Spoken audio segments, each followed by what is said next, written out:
നമസ്കാരം. E V ടോക്കിലേക്ക് എല്ലാ പ്രിയ പ്രേക്ഷകർക്കും ഒരിക്കൽ കൂടി സ്വാഗതം. ഇന്ന് നമ്മൾ സംസാരിക്കാൻ പോകുന്നത് കോമറ്റ് ഇ വിയിൽ വന്നിട്ടുള്ള ഗുരുതരമായ അല്ലെങ്കിൽ അവർ നിസ്സാരമായി കാണുന്ന ഒരു വലിയ വീഴ്ചയെക്കുറിച്ചാണ്, അല്ലെങ്കിൽ വലിയൊരു പിഴവിനെക്കുറിച്ചാണ്.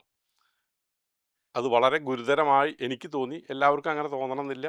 എൻ്റെ ഒരു കാഴ്ചപ്പാടിൽ അത് വളരെ ഗുരുതരമായ ഒരു വീഴ്ച തന്നെയാണ്. കാരണം അല്പം അശ്രദ്ധ പറ്റിക്കഴിഞ്ഞാൽ അപകടങ്ങൾ ഉണ്ടാകാൻ, വലിയ വലിയ അപകടങ്ങൾ വരെ ഉണ്ടാകാൻ സാധ്യതയുള്ള ഒരു ചെറിയ ഒരു വീഴ്ച തന്നെയാണത്. എല്ലാവർക്കും അങ്ങനെ തോന്നുന്നില്ല, പക്ഷേ എനിക്ക് അങ്ങനെ തോന്നി, അതുകൊണ്ട് ഞാൻ പറയുന്നു മാത്രം. നമ്മൾ ആരും തന്നെ കോമറ്റ് ഇ വിയിലല്ല ആദ്യമായിട്ട് വണ്ടി ഓടിച്ചു തുടങ്ങുന്നത്, അല്ലെങ്കിൽ വണ്ടി ഓടിക്കാൻ പഠിക്കുന്നത്. കാരണം കോമറ്റ് ഇ വി ഇപ്പോൾ ഡ്രൈവിംഗ് സ്കൂളുകളുടെ കയ്യിലായിട്ടില്ലല്ലോ. അപ്പോൾ നമ്മൾ ഏതെങ്കിലും ഒരു വണ്ടിയിൽ ഡ്രൈവിംഗ് പഠിച്ച ശേഷമായിരിക്കും ഇതുപോലെ കോമറ്റ് ഇ വിയിലേക്ക് എത്തുന്നത്. അത് ചിലപ്പോൾ ഓട്ടോമാറ്റിക് വണ്ടികളാവാം, ഇതുപോലുള്ള ഓട്ടോമാറ്റിക് വണ്ടികളാകാം, അതല്ലെങ്കിൽ മാനുവൽ ട്രാൻസ്മിഷനുള്ള വണ്ടികളാകാം, ഡീസൽ വണ്ടികളാകാം, പെട്രോൾ വണ്ടികളാകാം, അല്ലെങ്കിൽ ഇലക്ട്രിക് വണ്ടികളാകാം. എന്തായാലും കോമറ്റ് ടി വിയിലല്ല ആദ്യമായിട്ട് നമ്മൾ ഡ്രൈവ് ചെയ്യാൻ പോകുന്നത്. ഇപ്പം എന്നെ സംബന്ധിച്ച് ഞാൻ പറഞ്ഞാൽ ഏകദേശം ഒരു 25 വർഷത്തോളമായിട്ട് പെട്രോൾ ഡീസൽ വണ്ടികളിൽ ഓടിച്ചിട്ടുള്ള പരിചയമാണ് എനിക്കുള്ളത്. അത് കുറേ കാലം, ഒരു പകുതിയിലേറെ കാലം ഞാൻ മാനുവൽ ട്രാൻസ്മിഷനുള്ള വണ്ടികളായിരുന്നു. ഒരു ലാസ്റ്റ് ഒരു 10 വർഷത്തോളം ഓട്ടോമാറ്റിക് ട്രാൻസ്മിഷനുള്ള വണ്ടികളാണ് ഉപയോഗിച്ചിട്ടുള്ളത്. അപ്പോൾ ഈ വണ്ടിയിൽ നമ്മൾ ഇത്രയും 10-25 വർഷം ഓടിക്കുമ്പോൾ നമുക്കൊരു ഡ്രൈവിംഗ് ശൈലി വന്നു പോയിട്ടുണ്ട്. നമ്മൾ അറിഞ്ഞോ അറിയാതെയോ നമുക്കൊരു ശൈലി വരും ഓട്ടോമാറ്റിക്കലി. ഇപ്പോൾ ഒരു ബ്രേക്ക് ചവിട്ടി നമ്മളോട് ആരും പറഞ്ഞിട്ടില്ല, നമ്മൾ ഓട്ടോമാറ്റിക്കലി നമ്മുടെ കാല് പോവും. അല്ലെങ്കിൽ ഇപ്പോൾ മഴ പെയ്ത് കഴിഞ്ഞാൽ ഓട്ടോമാറ്റിക്കലി വൈപ്പർ പോവും, വൈപ്പറിലേക്ക് കൈ എത്തും. അല്ലെങ്കിൽ നമുക്കൊന്ന് ടേൺ ചെയ്യണമെങ്കിൽ ഓട്ടോമാറ്റിക്കലി നമ്മുടെ കൈ ലെഫ്റ്റ് ടേൺ റൈറ്റ് ടേൺ ചെയ്യാനുള്ള ഒരു ആക്ഷൻ നമ്മുടെ കയ്യിൽ നിന്നുണ്ടാവും. അത് ആരും നമ്മൾ പറഞ്ഞു തന്നിട്ടോ അല്ലെങ്കിൽ നമ്മൾ ബോധപൂർവ്വം ചിന്തിച്ചിട്ടോ അല്ല, അത് റിഫ്ലെക്സ് ആക്ഷനാണ് ബേസിക്കലി. അതുപോലുള്ള വലിയൊരു റിഫ്ലെക്സ് ആക്ഷനാണ് നമ്മൾ വണ്ടി പാർക്ക് ചെയ്യാൻ നീങ്ങുന്നത്. നമ്മൾ സാധാരണ ഇപ്പോൾ ഓട്ടോമാറ്റിക് വണ്ടിയെ കുറിച്ച് പറയുന്നത്, നമ്മൾ ഓട്ടോമാറ്റിക് വണ്ടി ഓഫ് ചെയ്യണം എന്നായിരിക്കും. നമുക്ക് യാത്ര കഴിഞ്ഞ് ഓഫ് ചെയ്യണമെങ്കിൽ നമുക്ക് വെറുതെ ഓഫ് ചെയ്താൽ ഓഫ് ആവില്ല. ഈ വണ്ടി പാർക്കിംഗ് മോഡിൽ ഇട്ടാൽ മാത്രമേ ഈ വണ്ടി ഓഫ് ആവുള്ളൂ.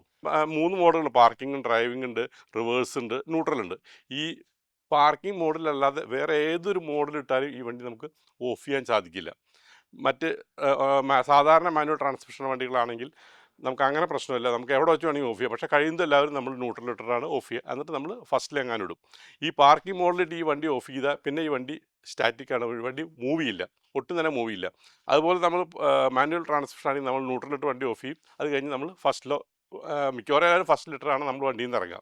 ഈ ഒരു ശീലമാണ് കഴിഞ്ഞ 10-25 വർഷമായിട്ട് എന്നെപ്പോലെ വണ്ടി ഓടിക്കുന്ന പലരും ശീലിച്ചു വരുന്നത്. നിർഭാഗ്യവശാൽ നമ്മൾ ഈ ശീലമായിട്ട് കോമറ്റിയിലേക്ക് ചെന്ന് കഴിഞ്ഞാൽ പണി കിട്ടുമെന്നുള്ള കാര്യത്തിൽ യാതൊരു സംശയമില്ല.